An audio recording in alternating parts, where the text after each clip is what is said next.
siapa yang mau doa? Ya. Siapa yang mau doa kali ini?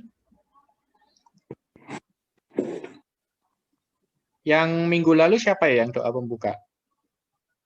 Tri atau Yose? Minggu lalu kalau nggak salah saya. Oh, berarti Yose dulu aja, nanti Tri yang penutup gitu ya. Silakan Yose, doa pembuka. Ya, Bapak Presbiter, sampaikanlah berkat. Kiranya kami Tuhan memberkati. Ya Raja Surgawi, penghibur roh kebenaran yang ada di tempat saya menulis segala sesuatu, harta simpanan segala hal yang baik saya sungguh hidup. Datanglah dan tinggallah di dalam kami, serta bersihkanlah kami dari segala kenajisan, dan selamatkanlah jiwa kami yang maha baik. Amin. Ya, kita akan lanjutkan. Kita kidungkan dulu bersama-sama, sambil kalian berlatih untuk kidung transfigurasi. Kak Yona akan mulai dari bahasa Yunaninya 2 kali, kemudian nanti dilanjutkan dengan bahasa Indonesia 2 kali. Supaya kalian mulai ingat ya. 1, 2, 3. Metamorphotis entori Christeo Theos. Dixatis matites utindoxan sucatosi dinando. Lamson que mintis amartolis to fosuto aidion. Presfiestis Theotoku photo dotadoxasi. Metamorphotis entori Christeo Theos. Dixatis matites utindoxan sucatosi dinando. Lamson que mintis amartolis to fosuto aidion. Presfiestis Theotoku photo dotadoxasi. Sekarang dalam bahasa Indonesia. Kau berubah rupa di gunung ya Kristus Sang Allah. Telah singkapkan kemuliaan-Mu, mampu murid-Mu menanggungnya. Biar terang kekal-Mu atas kami, orang berdosa ini. Melalui doa Sang Theotokos, ya Sang Pemberi terang kemuliaan bagi-Mu. Sekali lagi. Kau berubah rupa di gunung ya Kristus Sang Allah. Telah singkapkan kemuliaan-Mu, mampu murid-Mu menanggungnya. Biar terang kekal-Mu atas kami, orang berdosa ini. Melalui doa Sang Theotokos, ya Sang Pemberi terang kemuliaan bagi-Mu. Itu kidungannya untuk dikidungkan pada waktu Hari Raya Transfigurasi atau pengubah muliaan tubuh Kristus di gunung. Kita lanjutkan. Pengenalan bahasa Yunani masih di dalam Injil Yohanes pasal 1 ayat yang ke-14. Tapi ini Kak Yona lanjutkan lebih panjang lagi karena itu ayatnya lumayan panjang ya. Kemarin kita sudah sampai baris kedua kalau nggak salah. Ke holokos sark egeneto. Ke eskinosen en imin. Ke yang baris ketiga yang baru ya. Ke etea sameta. This doxan aftu. Ya. Ini TH, theta. TH ini S. M biasa ya. Kemudian ini TH lagi lah. Ini jangan lupa dibaca I, E tapi membacanya I. Ini D biasa, ini X, doksan. Doksan ini membacanya aftu. Aftu. O dibaca U. Nah, Kak Yona ulang lagi dari bentuk terjemahnya. Dan, hologos, sang sabda. Sark egeneto, menjelma menjadi daging atau berubah menjadi daging. Gitu ya. Dan eskinosen, berdiam, berkemah. En imin, di antara kita. Dan etea sameta. Nah, etea sameta ini berasal dari kata theorea. Theorea ini adalah melihat secara seksama. Jadi di dalam bahasa Yunani itu ada 3 jenis kata untuk melihat. Yang pertama adalah blepo. Nah, blepo itu untuk melihat secara fisik saja. Jadi kalau misalkan kita melihat secara fisik, kita ngomongnya blepo. Gitu. Misalkan melihat pemandangan di luar, nah itu pakainya adalah blepo. Yang kedua adalah melihat secara rohani, yang disebut sebagai hurau. Hurau. Kalau tulisannya orau, tapi membacanya nanti ada hanya di depan. Hurau. Hurau ini melihat secara batin. Jadi melihatnya di dalam pemikiran, bukan melihat secara fisik, seperti blepo. Nah, kemudian yang ketiga ini adalah theoreo. Theoreo ini adalah melihat secara lengkap, secara seksama, yaitu mulai dari melihat secara fisik dan juga melihat secara batin. Nah, dalam kata-kata yang digunakan ini, etea sameta, ini dia menggunakan kata dasar theoreo tadi. Theoreo berarti dia di sini bukan hanya melihat secara fisik. Kesaksian Injil Yohanes ini bukan hanya melihat secara fisik, tetapi juga melihat secara batin. Ya. Adaptasinya di dalam bahasa Inggris itu adalah digunakan mirip dengan kata-kata teater atau juga kata-kata dengan teori.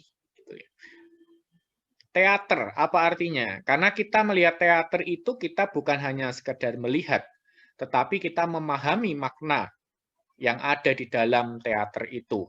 Gitu ya. Pertunjukannya itu maknanya apa? Karena kadang-kadang teater itu dilangsungkan bukan dalam arti yang sebenarnya ya, seperti ada metafora-metaforanya seperti itu. Ada kandungan-kandungan moral di dalamnya. Nah, itu melihatnya dengan theoreo itu tadi, theoreo. Kemudian pada teori juga sama. Pada teori itu kita tidak hanya observasi atau melihat, tetapi kita juga memahami makna dari teorinya. Seperti itu. Jadi maknanya ini sangat dalam. Melihatnya bukan hanya sekedar melihat, tetapi benar-benar melihat secara lengkap, melihat secara fisik dan melihat secara batin. Gitu ya. This doksan aftu. Doksan. Doksan itu seperti juga dipakai dalam kata-kata di belakang, ortodoks, ya, doksi, doksan itu ada berbagai makna. Yang pertama bisa ajaran, yang kedua bisa kemuliaan, ya, kemuliaan. Nah, doksan di sini itu terkait secara konteks adalah kemuliaan. Aftu ini adalah kata sebutnya, dia-nya, gitu ya. Kepemilikan dari doksan, berarti kemuliaannya. Jadi kalau boleh diterjemahkan dalam bahasa Indonesia yang lebih presisi, dan telah melihat secara seksama etea sameta, this doxan aftu, kemuliaannya. Jadi kemuliaannya itu sudah dilihat secara seksama, bukan hanya dilihat secara mata saja. Itu ya. Oke, Kak Yona lengkapi secara utuh. Ke hologos sark egeneto, dan sang sabda menjelma menjadi daging, ya, bukan manusia ya, karena sark di sini. Tapi maknanya sama. Oke, eskinosen en imin, dan eskinosen berkemah, berdiam di antara kita. Sama seperti mengingatkan kita pada peristiwa Tuhan menyertai Musa ya, di mana Tuhan berkemah di tengah-tengah umat Israel.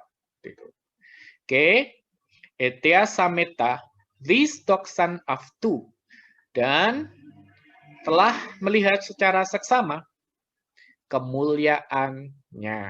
Itu ya, karena ini baru kata-katanya, Kak Yona tidak akan tes sekarang, tapi nanti aja kalau udah mulai terbiasa, udah berulang-ulang, nanti Kak Yona akan mulai menyuruh kalian untuk membaca dan nanti mengartikan secara pelan-pelan ya. Kita lanjutkan pada evaluasi yang sudah Kak Yona beri untuk yang minggu lalu ya ini. Nomor 1, mengapa Allah memilih berkata, di manakah engkau? Yang A, Allah sedang bermain peta umpet dengan manusia. Ini kaitannya dengan Adam dan Hawa ya berarti. Yang B, Allah mengetahui kalau manusia sudah berbuat dosa dan marah, serta mencarinya untuk menghukum mereka. Yang C, Allah tidak dapat mengetahui di mana manusia berada karena telah terpisah oleh dosa yang gelap. Yang D, Allah sedang menyerukan pertobatan kepada manusia dan memberikan kesempatan kepada mereka untuk bertobat. Jawaban yang paling benar untuk pertanyaan ini adalah D. Ya, yang D ya. Itu adalah seruan pertobatan. Nah, kemarin Kak Yona lupa membahasnya. Ini ada hal yang menarik.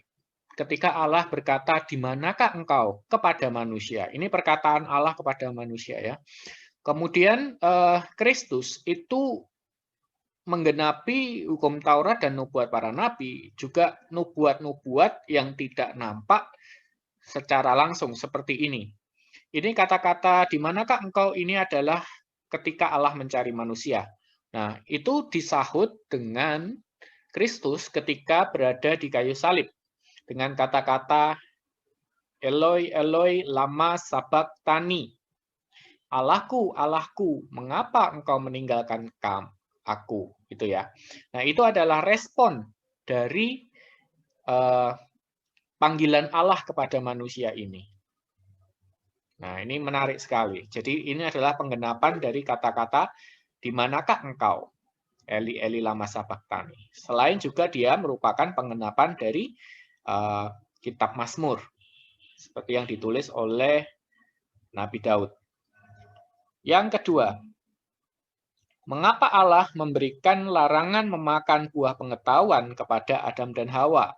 Yang A, sebab Allah mengasihi manusia dan menghendaki manusia mengalami peningkatan keterberkatan dalam persekutuan dengan Allah yang tanpa batas itu, yaitu dengan mematuhi perintahnya. Yang B, sebab Allah telah menetapkan takdir bahwa nantinya manusia harus jatuh dalam dosa karena melanggar perintahnya. Yang C, sebab Allah mengetahui bahwa nantinya roh jahat akan menggoda manusia melalui ular, sehingga ini adalah kesempatan untuk menghukum roh jahat.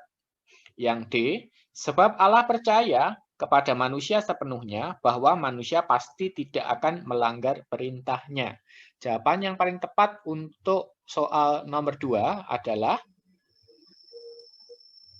yang mana? A. Oke, jawabannya A. Allah mengasihi manusia dan menghendaki mengalami peningkatan keterberkatan. Maksudnya apa? Kak Yona ulang dari yang minggu lalu. Ya, manusia itu diciptakan dalam kondisi yang baik, tetapi belum mencapai kesempurnaan. Ya, jadi dia harus mencapai kesempurnaan persekutuan dengan Allah. Nah, persekutuan dengan Allah itu tanpa batas. Jadi terus-menerus dia akan diperbarui dari hari ke hari, semakin kudus, semakin kudus, semakin kudus. Seperti itu. Itu adalah persekutuan dengan Allah. Nah, sayangnya manusia gagal dalam mencapai itu. Itu ya. Yang ketiga, mengapa Allah mengusir manusia dari Taman Firdaus atau Taman Eden? Yang A, supaya manusia tidak jadi seperti Allah dalam kekekalan memiliki pengetahuan yang sempurna. Yang B, supaya manusia tidak menjadi penguasa atas alam malaikat. Yang C, hal itu adalah kasih karunia Allah, sebab Allah tidak menghendaki manusia menjadi kekal dalam dosa. Yang D, hal itu adalah kasih karunia Allah, sebab Allah telah mengutuk tanah di Taman Firdaus. Jawaban yang paling tepat untuk soal nomor 3 adalah C. yang mana? Yang mana, Tri? C. Ya, C ya. Allah tidak menghendaki manusia kekal di dalam dosa. Sebab kalau manusia itu sampai makan buah kehidupan, dia akan menjadi kekal dalam dosa. Jadi tidak bisa ditebus nanti. Seperti malaikat kondisinya. Yang keempat, apakah yang seharusnya dilakukan selama puasa Prapaskah ini? Yang A, mewujudkan pertobatan melalui berlatih mengendalikan hawa nafsu, berlatih bersedekah bagi sesama yang membutuhkan, dan mempererat jalinan hubungan dengan Allah melalui doa. Yang B, berusaha berpuasa tanpa pernah gagal supaya upah kita besar di sorga. Sebab pada masa puasa ini upah kita di sorga digandakan. Yang C, berpuasa mengikuti aturan-aturan yang ada supaya roh-roh jahat gentar dengan kesucian kita.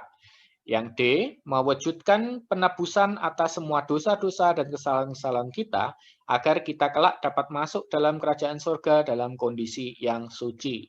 Jawaban yang paling tepat menurut iman ortodoks untuk puasa Prapaskah ini adalah A. Ya, yang A. Mewujudkan pertobatan, pengendalian hawa nafsu, berlatih bersedekah sesuai dengan kitab Yesaya, dan mempererat jalinan hubungan dengan Allah melalui doa. Ini adalah jawaban dari evaluasi sekolah minggunya. Nah, hari ini kita akan membahas sesuai dengan perayaan, yaitu tentang ikon Santo Gregorius Palamas. Ya. Ini akan, karena ikonnya sederhana, ini ada jubah episkop, ya, berarti ini adalah seorang uskup. Itu ikonnya sederhana sekali, karena itu Kak Yona hari ini akan menceritakan aja tentang kisahnya. Kisahnya bagaimana, kenapa kok Santo Gregorius Palamas itu dijadikan suatu perayaan yang benar-benar khusus untuk menyambut Paskah. Ya, peringatan Santo Gregorius Palamas ini dapat dikatakan sebagai kemenangan ortodoksia yang kedua yang terjadi pada abad ke-14 karena beliau membela ajaran-ajaran ortodok dari ajaran-ajaran heterodoks. Inilah mengapa pentingnya dia diperingati setelah Minggu Kemenangan Ortodoksia. Nah, Minggu Kemenangan Ortodoksia itu dianggap sebagai kemenangan ortodoksia yang pertama gitu ya pada abad ke-8 dan ke-9 tentang ikon ya. Kemudian seminggu berikutnya adalah tentang peringatan Santo Gregorius Palamas. Ya, ini adalah kemenangan kedua yang terjadi pada abad ke-14. Nanti akan kita lihat kemenangannya seperti apa. Nah, Santo Gregorius Palamas ini lahir di Konstantinopel. Kalau sekarang namanya sudah berubah menjadi Istanbul ya. Pada tahun 1296 Masehi, dalam sebuah keluarga aristokrat. Aristokrat itu keluarga bangsawan yang hidup dalam kehidupan rohani yang baik ya. Keluarganya ya keluarga yang saleh ya. Pada tahun 1316 Masehi, yaitu sekitar umur 20 tahun, ia memutuskan untuk menjadi seorang biarawan di Gunung Athos. Nah, masih umur 20 ini sudah memutuskan untuk menjadi seorang biarawan. Dan kita tahu kehidupan seorang aristokrat dengan kehidupan seorang biarawan itu jelas berbeda sekali ya. Kalau aristokrat pasti dia punya pelayan-pelayan, kehidupannya mewah seperti itu. Tapi dia memutuskan untuk menjadi seorang biarawan di sini karena didikan keluarganya juga bagus sih dalam kehidupan rohaninya.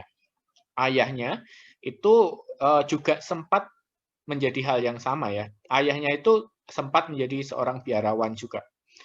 Jadi ayahnya menjadi biarawan, ibunya awalnya ingin menjadi seorang biarawati, tapi masih dipending gitu ya. Masih dipending, kenapa? Karena dia harus memiliki tanggungan untuk merawat anak-anaknya yang masih kecil pada waktu itu. Jadi dipending, ayahnya kemudian menjadi seorang biarawan. Gitu. Itu kesepakatan bersama ya. Dalam ortodok kadang terjadi seperti itu. Dalam suatu keluarga yang saleh, akhirnya mereka terpanggil untuk hidup suci satu dengan yang lain, menjadi seorang biarawan dan biarawati. Tentunya harus sepakat, nggak boleh dalam satu pihak aja. Oke. Di Gunung Athos ini, beliau mengembangkan sikap doa yang baik, serta berbagai-bagai kebajikan. Siang dan malam ia berseru kepada Allah, sambil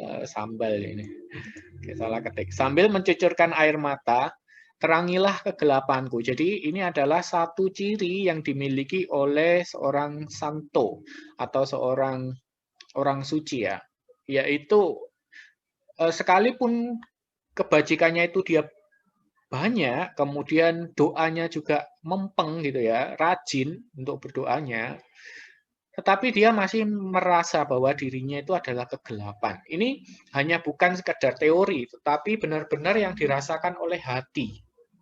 Ini beda ya. Jadi ada kadang orang yang ngomong, aku itu adalah orang yang paling berdosa. Tapi itu hanya secara teori, tidak benar-benar masuk ke dalam hati. Nah, untuk seorang orang yang kudus seperti ini, itu benar-benar dirasakan di dalam hati. Jadi dia benar-benar merasakan kalau dirinya itu adalah kegelapan, bukan hanya sekedar teori, bukan hanya sekedar ya untuk aku biar rendah hati aku harus bilang seperti itu, tidak. Tapi benar-benar dirasakan secara sungguh-sungguh. Gitu ya. Nah, tapi boleh nggak Kak Yona kalau kita misalkan aku belum merasa nih Kak Yona, tapi aku menyatakan bahwa diriku itu sebagai seorang yang berdosa. Boleh, itu sebagai latihan. Tetapi jangan lupa kita juga harus berusaha untuk menghayati apa yang kita ucapkan itu. Benar-benar memahami, bukan hanya sekedar perkataan kosong yang keluar, bukan hanya sekedar kerendah hatian yang palsu. Gitu ya. Boleh aja, karena manusia itu sifatnya adalah saling mempengaruhi antara tubuh dan roh.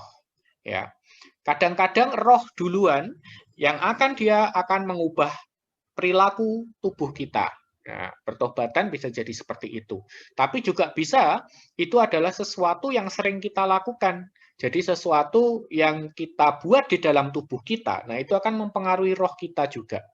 Gitu. Jadi memang nggak bisa dipatenkan ya. Oh, harus dari kesadaran dulu lalu keluar ke perbuatan. Tidak selalu. Memang bisa seperti itu, tapi tidak selalu. Bisa juga dari perbuatan dulu, kemudian baru masuk ke dalam roh. Itu bisa. Ya, itulah perlunya puasa-puasa seperti ini, kegiatan asketik seperti ini. Nah, tapi jangan lupa, itu semua bukan didasari oleh kesombongan kita. Itu yang harus diperhatikan. Jadi kita harus tetap menjaga hati kita. Dan memahami, berusaha memahami setiap hari. Berdoa kalau perlu. Tuhan, aku memang sering berkata seperti ini. Aku orang berdosa, aku orang yang paling berdosa mungkin.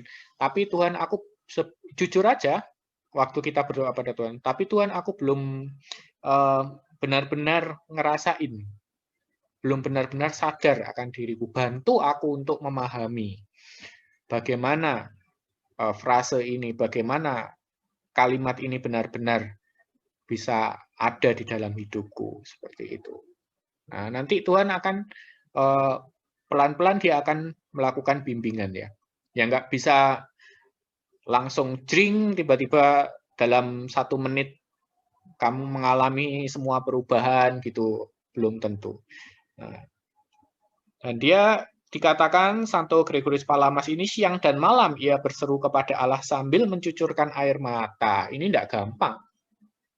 Mungkin kita bisa berdoa 1 kali, 2 kali seminggu mencucurkan air mata. Mungkin itu bisa dilakukan. Tetapi kalau siang dan malam, selama berhari-hari, secara konstan, itu sangat susah sekali. Ya, ini adalah bukti bahwa ia bersungguh-sungguh. Ya, bukan air mata buaya juga, bukan diolesin bawang supaya dia menangis gitu ya. Bukan karena dia mengingat-ingat sengsara Kristus tiba-tiba dia merasa kasihan terus kemudian menangis, bukan itu intinya. Tetapi adalah dorongan dari Roh Kudus supaya dia mengalami pertobatan itu secara lebih dalam. Nah, sampai pada suatu saat Sang Theotokos mengutus Santo Yohanes Sang Teolog, ini Rasul Yohanes berarti, penulis Injil Yohanes, untuk menemuinya. Jadi ini penampakan ya, dengan janji bahwa perlindungan Sang Theotokos akan menyertainya dalam hidup sekarang ini dan hidup yang akan datang. Nah ini sampai dia mengalami suatu penampakan seperti ini, dari Santo Yohanes Sang Teolog, dan Santo Yohanes dari Sang Teolog ini bilang bahwa yang mengutusnya itu Sang Theotokos gitu ya. Makanya kita tahu bahwa pengutusnya Sang Theotokos. Oke, pada usia 23 tahun beliau memutuskan untuk hidup secara senobitik. Senobitik ini adalah hidup biarawan pada sebuah biara. Jadi di dalam gereja ortodoks itu ada seorang yang tidak menikah atau yang selibat itu dibagi menjadi 2 jenis. Yang pertama adalah senobitik ini. Senobitik ini adalah biarawan, ya berarti yang tidak menikah ya. Itu tetapi dia hidup secara berkelompok di dalam suatu biara gitu ya. Nah, yang kedua adalah eremitik. Eremitik ini adalah orang yang tidak menikah juga, selibat juga. Kemudian melayani Tuhan tentunya. Bukan selibat tapi sekuler ya, selibat tapi dia melayani Tuhan, tetapi dia menyendiri, jadi tidak hidup dalam suatu biara, hidupnya mungkin pada suatu pondok-pondok seperti itu. Contohnya ya Santo Serafim dari Sarov, itu juga eremitik, dia hidup di hutan, di tengah hutan gitu ya, mendirikan satu rumah gitu. Kalau ini Santo Gregorius Palamas ini awalnya dia senobitik, memasuki biara Lavra Agung. Kemudian pelayanannya di situ pun sederhana sebagai seorang pengidung.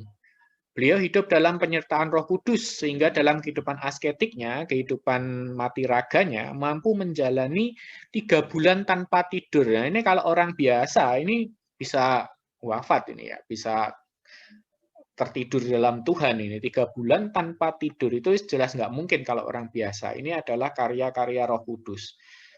Nah, dia pun juga melakukannya itu bertahap. Kalau yang Kak Yona baca nggak sekali tiba-tiba dia 3 bulan tanpa tidur nggak, tapi bertahap kemudian extend. Jadi tambah lama gitu. Mungkin pertamanya hanya 1 hari, 2 hari, nanti bertambah 3 hari, 4 hari, gitu sampai 3 bulan akhirnya. Itu ya. Kenapa kok nggak tidur? Apakah dia main game? Enggak. Belum ada game ya. Ya gamenya mungkin masih sederhana. Nah waktu itu dia, kenapa seorang biarawan itu tidak tidur? Karena ada doa-doa yang sangat dekat-dekat waktunya ya.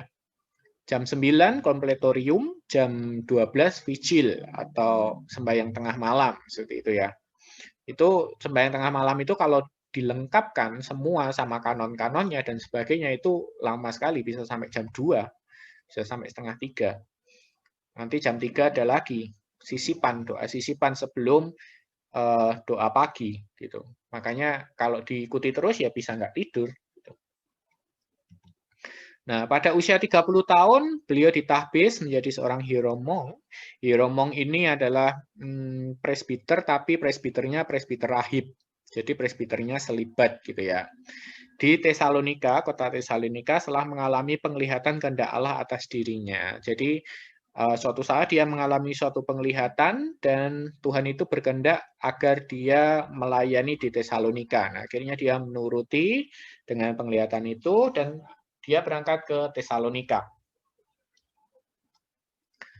Next, perjuangan hidup asketiknya menjadi semakin kuat semenjak itu. Ia melanjutkan kontemplasi rohaninya untuk semakin dekat kepada Allah. Jadi dia merenungkan gimana caranya untuk semakin hari semakin lebih dekat kepada Allah.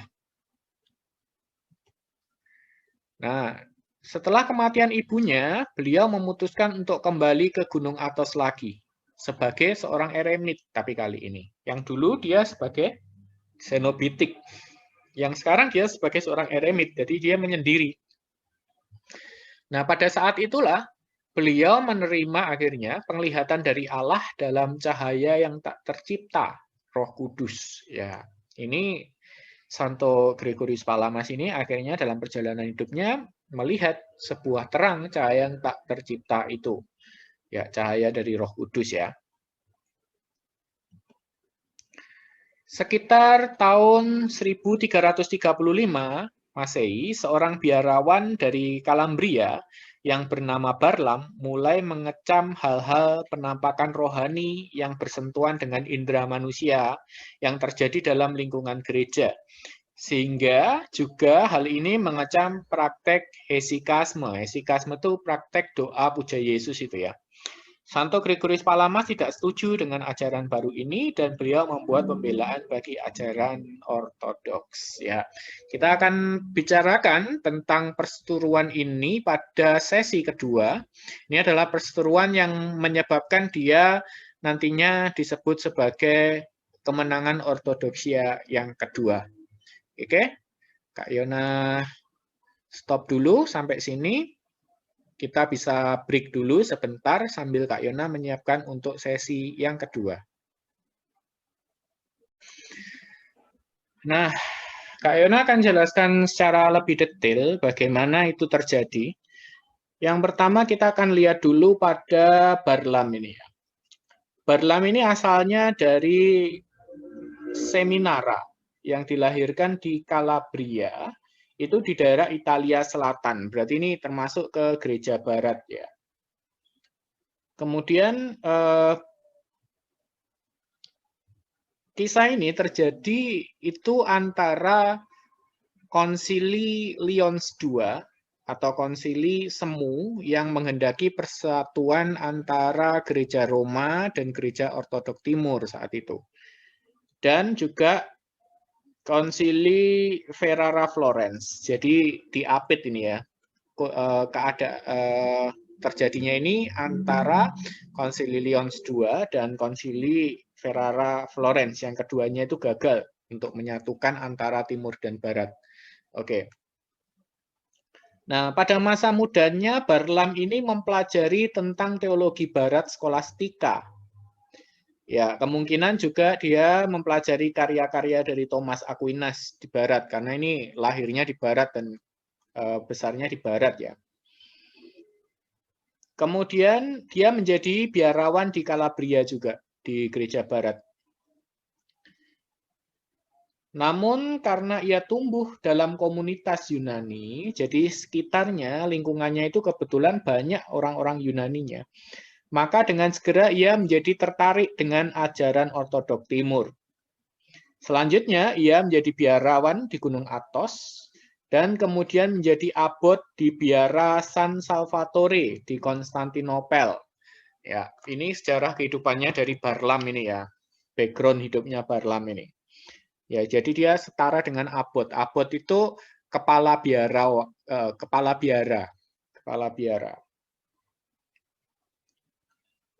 Kemudian pada mulanya Barlam ini banyak menuliskan traktat-traktat yang menolak sisipan Filioque dalam Credo Nikea Konstantinopel dan menolak supremitas Paus Roma. Jadi awal-awalnya karena dia bersekutu dengan Gereja Ortodok Timur, maka dia menuliskan berbagai tulisan yang menentang supremitas Roma dan juga menolak sisipan Filioque dalam Credo Nicaea Konstantinopel.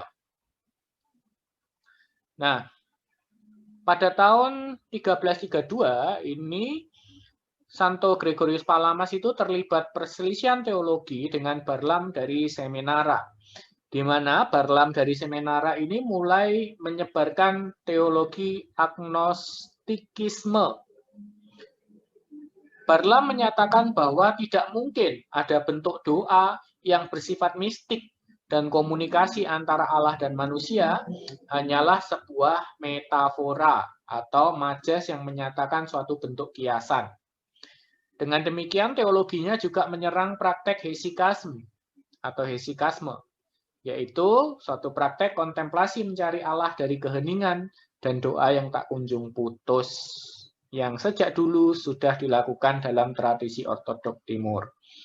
Nah, pada tahun 1338 Masehi, Santo Gregorius Palamas menuliskan pembelaan iman pada hesikasme dari tuduhan Barlam dengan judul Apologia bagi Hesikasme Kudus. Disinilah Santo Gregorius Palamas menjelaskan teologi Ortodok Timur mengenai perbedaan zat hakikat atau ousia dan energi ilahi atau energia yang tidak pernah dikenal dalam tradisi ortodok,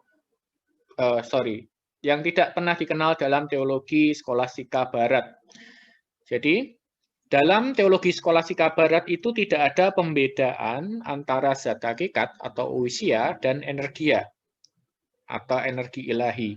Menurut mereka itu satu dan melekat tak terpisahkan, seperti itu. Dan tidak bisa dibedakan satu-satu. Nah, sedangkan menurut Santo Gregorius Palamas ini, itu adalah dua hal yang berbeda. Memang mungkin melekat, tidak terpisahkan, tapi itu adalah hal yang berbeda. Sama seperti hipostasis. Hipostasis dalam Trinitas itu juga tidak terpisahkan, tapi bisa dibedakan antara hipostasis Bapa, kemudian hipostasis Putra, dan hipostasis Roh Kudus. Ketiganya dapat dibedakan meskipun tidak terpisahkan. Nah, demikian juga dengan energi ilahi dan zat hakikat ilahi itu, atau ousia itu memang tidak bisa dipisahkan dalam kealahan, tetapi bisa dibedakan. Yang mana yang ousia atau zat hakikat, yang mana yang merupakan energi atau kuasa. Tuh. Nah, ousia ini adalah zat hakikat atau lebih kepada esensinya ya. Jadi kalau kita, itu zat hakikatnya kita adalah sebagai seorang manusia. Ousianya kita sebagai seorang manusia. Kemudian misalkan anjing, kucing, kuda, seperti itu, mereka memiliki zat hakikat sebagai seekor binatang, gitu ya. Seekor binatang pun dia akan memiliki zat hakikat yang lebih khusus lagi. Binatang apa? Berbeda-beda satu dengan yang lain ya. Untuk zat hakikatnya. Itu adalah zat hakikat. Nah, pada tahun 1341, perselisihan antara Santo Gregorius Palamas dan Barlam dari Seminara ini akhirnya diperiksa oleh Sinode Episkop Konstantinopel. Keputusan Sinode Episkop Konstantinopel saat itu adalah ajaran yang dibawa oleh Barlam dari Seminara bukan ajaran yang ortodoks dan dinilai sesat. Mendengar hal ini, kemudian Barlam pergi ke Calabria, pulang mudik ini ya, ke Italia Selatan, dan akhirnya mulai bergabung dengan Katolik Roma. Dia akhirnya menerima supremitas Paus Roma. Kemudian pada tahun 1348 menjadi Episkop Katolik Roma di Gires, suatu wilayah di Calabria. Bahkan sahabatnya Gregorius Akindinos itu akhirnya menerjemahkan karya Thomas Aquinas, Summa Contra Gentes, dan menulis serangan-serangan kepada hesikasme. Ini adalah riwayat dari perseteruan antara Barlam dan Santo Gregorius Palamas. Kita akan lanjutkan.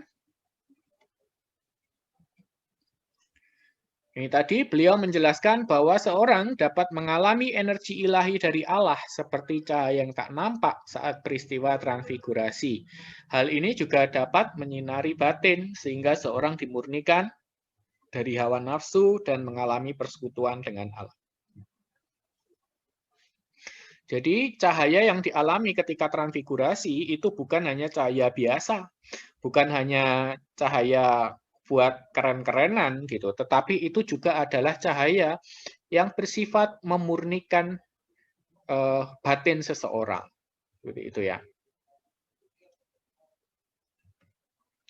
Bagi Santo Gregorius Palamas, Allah itu bukan sekadar konsep filsafat seperti yang dipelajari oleh Barlam, tetapi adalah yang dapat dipahami. Ia adalah kasih. Ia adalah sosok yang hidup. Ini benar-benar pengalaman yang sudah dialami oleh Santo Gregorius Palamas, seperti Kak Yona yang jabarkan pada waktu awal-awal kehidupannya tadi ya. Oleh karena itu akhirnya pada tahun 1351 ini, ajaran Barlam ini ditolak oleh Gereja Ortodok Timur secara menyeluruh. Ya. Santo Gregorius Palamas ini akhirnya diangkat menjadi seorang episkop agung di Tesalonika pada tahun 1347 Masehi. Kemudian akhirnya pada tahun 1359 Masehi beliau wafat dengan musisat sejenak waktu, wajahnya bercahaya seperti muka Stefanus. Ya. Jadi menjelang kematiannya itu wajahnya sempat bercahaya untuk beberapa saat gitu ya. Ini akan Kak Yona bacakan untuk Kisah Para Rasul 6 ayat 15. Semua orang yang duduk dalam sidang mahkamah agama itu menatap Stefanus. Lalu mereka melihat muka Stefanus sama seperti muka seorang malaikat. Nah, muka seorang malaikat itu seperti apa? Ya, jelas bercahaya ya, karena mereka adalah malaikat terang. Tuh. Nah, ini juga sama dengan Santo Gregorius Palamas. Saat itu dia juga mengalami wajahnya bercahaya seperti wajahnya Stefanus. Itu. Nah, jadi kesimpulannya kemenangan ortodoksia yang kedua ini adalah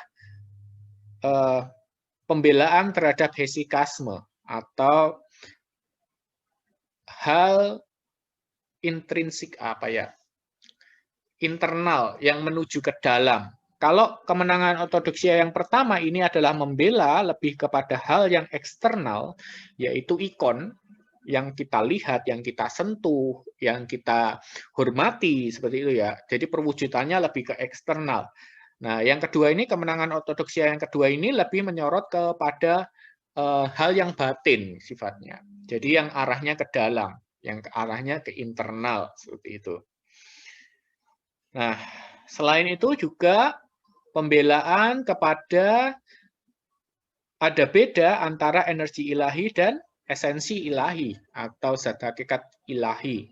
Di mana ketika kita berjumpa dengan Allah, kita mengalami persekutuan dengan Allah, kita manunggaling kawula Gusti, itu bukan manunggal dengan esensi atau manunggal dengan zat hakikat Allah, tetapi kita manunggal dengan Allah melalui energi ilahi. Nah, ini yang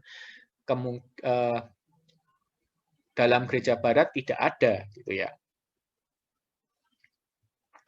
Itulah mengapa akhirnya ia disebut perayaannya ini juga sebagai kemenangan ortodoksia yang kedua, seakan-akan seperti itu. Oke, sampai sini apakah ada yang ditanyakan seputar perayaan Hari Raya Santo Gregorius Palamas?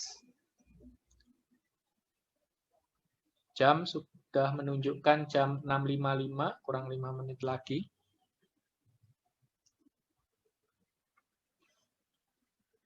Ada yang ditanyakan?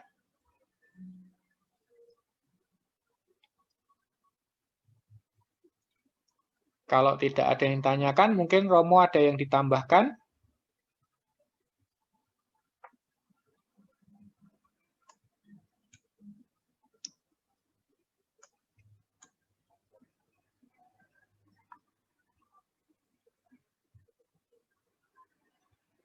Ya, Romo ini nge-lag rasanya. Kalau dilihat dari bentuk webcamnya. Halo? Ya, Romo ada yang ditambahkan dari Romo? Ya, terima kasih Kak Yona untuk yang hadir pada saat ini. Jadi ketika kita mengenal tentang Kristus, tak sekedar kita ingin bicara tentang konsep percaya, tetapi ketika kita mengenal Kristus yang sebenarnya, kita harus mengenal tentang sisi rohani yang lebih mendalam, dalam artian kita masuk ke dalam inti kemanusiaan kita melalui peristiwa atau pengalaman hidup menyendiri. Menyendiri itu bukan berarti lari, menyendiri tengah hutan dalam arti tidak berorang lain, tetapi adalah masuk ke dalam pengalaman pribadi di dalam gereja. Gereja telah menyediakan sarana sepanjang abad ini, yaitu dalam bentuk kehidupan puasa. Demikian juga apa yang dialami oleh para petapa dan para hesikasme gereja di biarah atau di tempat-tempat khusus seperti Gunung Athos. Itu terjangkau pula di kesempatan kita pada masa puasa Paskah ini. Maka ketika kita mendengar cerita tentang Janus Suci Gregorius Palamas, tentunya kita akan memiliki gambaran. Tadi katakan oleh Kak Yona bahwa kemenangan ortodoksia yang pertama tentang ikon itu berbicara soal ekspresi keluar yang nampak secara jasmani, tetapi ketika kita pada minggu ini kita berbicara tentang apa yang pengalaman terdalam dari batin dan kerohanian kita. Kalau bicara soal esensi dan energi, maka boleh Romo gambarkan tentang apa sih esensi hakikat itu adalah seperti gambaran matahari. Matahari inti dari kemataharian yang bisa kita lihat, yang kita ketahui itu, kita tidak bisa mendekat begitu dekat, pada akhirnya kita akan terdekat. Tetapi kita bisa mengalami energi atau daya yang dipancarkan oleh matahari itu, atau kehadiran dari pancaran matahari dalam bentuk cahaya dan energi panas, disitulah kita bisa mengalami sejauh mana kita bisa bertahan. Demikian juga bicara soal kehadiran Allah di luar hakikatnya itu dinamakan energi. Allah hadir dalam energi yang kita rasakan, kita bernafas, kita mengalami kehidupannya Allah. Nah, secara penuh, kita mengalami energi Allah itu di dalam tubuh Kristus. Bagaimana kita bisa nyaman dengan energi yang begitu harus kita pelajari, yaitu dengan cara kehidupan gereja, berpuasa, sampai akhirnya apa yang dinyatakan oleh Janus Suci Gregorius Palamas itu akan mengalami satu terang dan mengalami penyatuan dengan energi Allah dan nampak di dalam keberadaan secara real, yaitu bercahaya. Maka tak heran ada ikon itu juga mengekspresikan dari pengalaman yang dalam itu ada gambar sinar, ya, sinar di kepalanya Janus Suci. Itu saya kira, dan itu pencapaian yang harus kita lakukan, bukan hanya teoritis, konsep belaka ketika kita mengenal tentang kekristenan atau Yesus Kristus. Kita mengalami seperti halnya kemanusiaan Kristus itu sejauh kita ini mengikuti cara Kristus yang diterus sampaikan di dalam kehidupan secara menyeluruh di dalam kehidupan gereja. Terima kasih, itu yang Romo sampaikan. Terima kasih Mas Carolus dan juga tadi Yesaya. Ada berapa masih? Ada berapa menit? Sudah jam 7 tepat, Romo. Oh, baik. Ya, karena sudah jam 7 tepat, maka kita akan tutup Sunday School hari ini. Yang berdoa gantian, berarti sekarang Tri ya. Silahkan doa penutup. Sungguhlah patut dan benar memberkatimu, ya Sang Theotokos, yang selalu terberkati dan sangat termurni, serta Bunda dari Allah kita. Lebih terhormat dari kerubim, tak terbanding lebih mulianya dari para serafim, dan tanpa cacat celah melahirkan Allah Sang Sabda. Sungguh kaulah Sang Theotokos, engkau kujunjung tinggi. Ya Bapak Presbiter, sampaikan berkat. Kiranya Sang Tunggal Kudus memberkati semua. Amin. Terima kasih Kak Yona. Baik, terima untuk kasih semuanya. atas kehadiran semua. Kita akan lanjutkan sekolah minggu pada minggu depan.